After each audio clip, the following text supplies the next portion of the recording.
2029లో ఆది పరాశక్తి వర్సెస్ అసదుద్దీన్ ఓవైసీగా మళ్ళీ చూడగలుగుతామా? అప్పటి వరకు అసదుద్దీన్ ఉంటే చూస్తున్నాం తిండి అంటే ఏం చేస్తారండి అంటే డీలిమిటేషన్ అయ్యా వాడు ఇంకో రకంగా అనవు వాళ్ళ పరేషాన్ వాళ్ళు నేను దానికంతా ఎక్స్ప్లెనేషన్ ఇచ్చుకుంటూ ఉండాలి.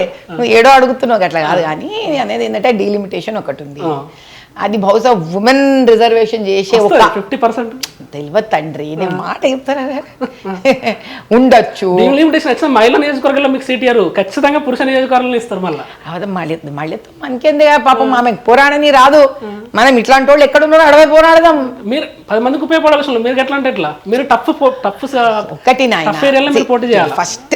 ఎగ్జాక్ట్లీ. ఒకటి ఏంటంటే నాకు టికెట్ ఇస్తారా ఇవ్వరా అనేది నాకు తెలియదు తండ్రి. చూడు నేను డిసైడ్ చేసుకోకూడదు ఏదన్నా నా మనస్తత్వం ఎట్లుంటుందో నేను ప్రజలందరూ కూడా ఒకటే మాట చెప్తున్నా. ఇదేమన్నా నా సొమ్మ, నా అత్తగారింటి సొమ్మ, ఏమన్నా సూపర్ మార్కెట్టా?